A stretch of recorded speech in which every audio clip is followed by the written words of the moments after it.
what is liberty and why should we care? Liberty was a gift, right? You didn't pay for it. It was paid for with the lives, the treasure, and the sacred honor of your forefathers. And that's in the Declaration of Independence down near the last paragraph. Liberty was a gift to you, but it has a price. And the price of liberty is eternal vigilance. But liberty are those laws that Marcus Cicero said were not written on paper. They were only written in the hearts of men. They weren't taught to us by anyone else. They were derived from nature itself. They're the things that we just inherently know are right or wrong for free individuals. And we have certain rights that John Locke called the natural rights, the inalienable rights. And those are life, liberty, and property. And as Samuel Adams added later, life, liberty, and property, and the means to defend those things the best we can.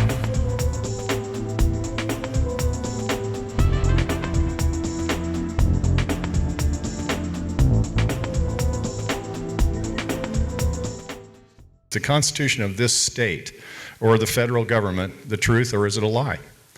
Is liberty the truth or a lie? We care about the truth or the lie. Now it has to be one or the other. It can't be something in the middle. Either those words printed on the Constitution of the state of California are the truth or they are not. So when we look at the California Constitution and we go back to the meeting of the minds, and we're going to assume that the Constitution is the truth. It is the contract between the people and government. In fact, that contract formed the government. Without that contract, the government wouldn't exist, would it? In other words, this was not a nation empty of anything but law, waiting for people to come to be governed, was it? This was a nation of people who formed government because they had a need to do so. Why did we form California? Why do we need a state government? Why do we need a state constitution? And this is very important because we needed one voice to speak for the collective body of people called Californians when federal government came to California to do things we didn't want them to do, no matter what those things were. We, the people of the state of California, grateful to Almighty God for our freedom, that to secure it and perpetuate it, we established this Constitution.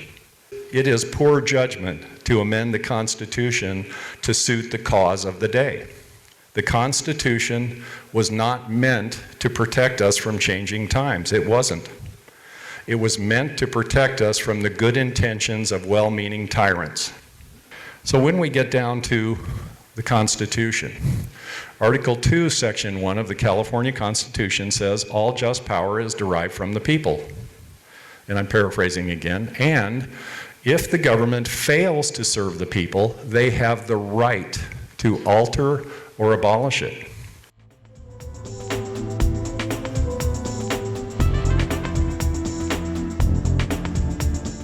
What we propose to do is an Article 4, Section 3 state split. It's been done before 4 times in our history. Maine from Massachusetts in 1820, Vermont from New York in 1791, West Virginia from Virginia in 1863, and Kentucky from Virginia in 1792. This has been done before. It's in the United States Constitution, Article 4, Section 3. The founders must have foreseen the need because they put it in there for it. Article 4, Section 3 says, and I'm paraphrasing again, nor shall a state be formed from the territory of an existing state or two adjoining states unless the state legislature agrees and Congress agrees. That's all it says. That's it. That's the extent of the clause in the United States Constitution that allows us to form a government that represents us. What we need is 51% majority in the state house in California, and we need 51% in the federal legislature. Article 4 does not mention the governor and it does not mention the president. Our legal opinion is that we don't need a signature from either one of those men.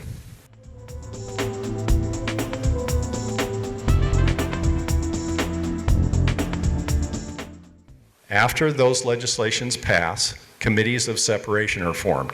One is appointed by Congress to deal with federal issues. One is appointed or elected by the state, California, and the new state, Jefferson. And we have legislation that we're writing right now. And let's say, for example, our committee of separation would consist of at least 2 people elected from each county. at least one person elected by each board of supervisors, no matter who they are, and the 10 largest cities in Jefferson would have at least one additional delegate in order to reflect properly their population.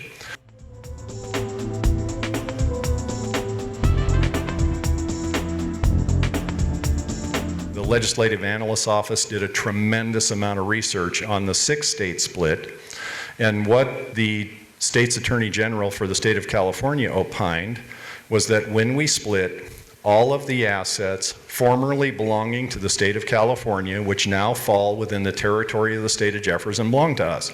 Because remember, we were Californians and we paid taxes when those things were built too, that we would be responsible for about 3% of California's debt. And Steve did the financial analysis, and by the way, it is a great document and has been reviewed by 7 county administrative officers so far.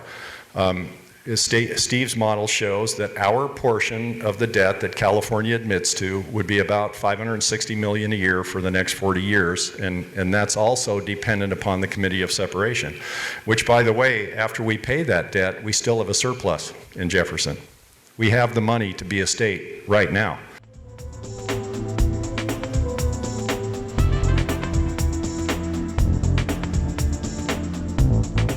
Economically, we've been impoverished by the policies of the state of California, and once we begin our new state with proper representation, a smaller government, a less expensive government, the only direction we could go from there is up. So our opinion from the state.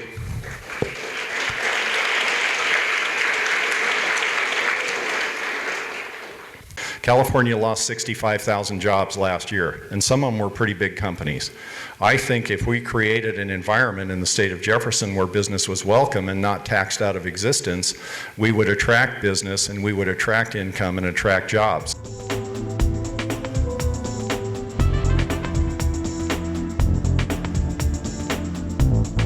The state of Jefferson, we decided that the method to create the state would be by declaration. Now, this is something that we invented. The declaration is not something that is in Article 4. We came up with a declaration because we thought it would be the easiest and cheapest way for the people to move this forward. We have no sponsors, not political, not industrial. We're not sponsored by anyone.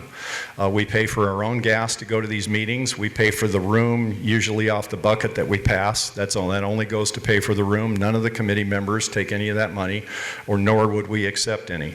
It is very important to me that you understand this is a movement of the people, period. These declarations to restore representation, and we have been going to county governments. The reason we chose county governments, that would be a way that would be the most expeditious manner to indicate any given county's support for increases in representation.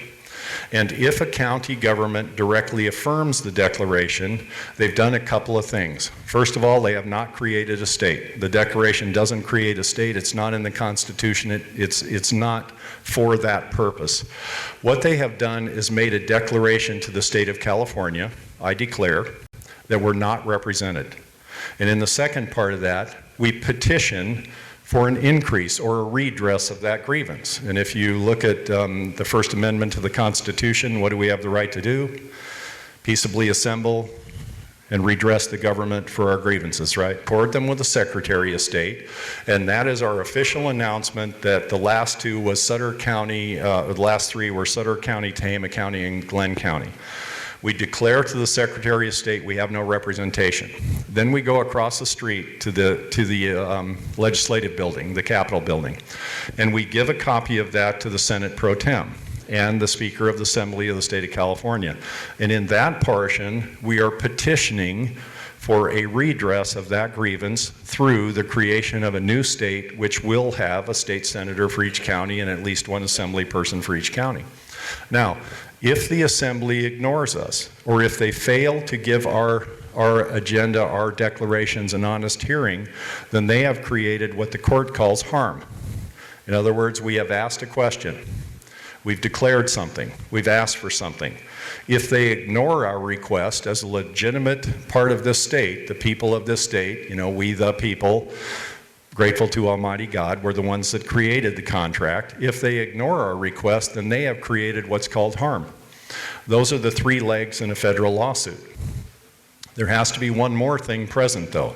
There has to be a remedy for the harm. For example, if you bought an ice cream cone and you walked out the door and the door hit you in the back and you dropped the ice cream cone, there was harm there. The store was at fault because they didn't have a slow-down deal on the door, and you dropped your ice cream cone. If you walked in and you said, I dropped my ice cream cone, it was your fault, and I want another one.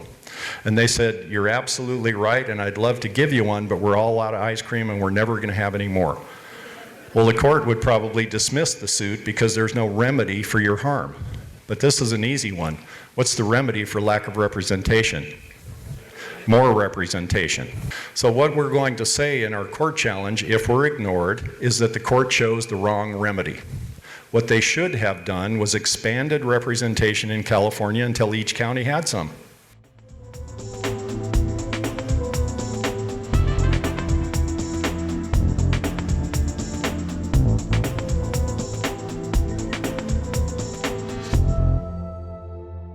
So in the end, we have a preamble to the Constitution, and once we get, by the way, to our legislation and it's passed, let's say in a perfect world our legislation passes, committees of separation are established. As soon as we have the first legislative event in the state of California, provided we pass, we'll form a constitutional convention, at which point delegates who represent both the people of Shasta County and the government of Shasta County, there'll be at least one delegate elected by the people and at least one delegate elected by the Board of Supervisors, because we want local governments to be represented in the state constitution process.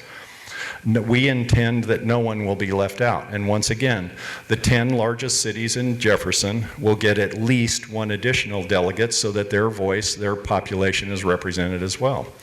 Once we have that, we'll form a state constitutional convention.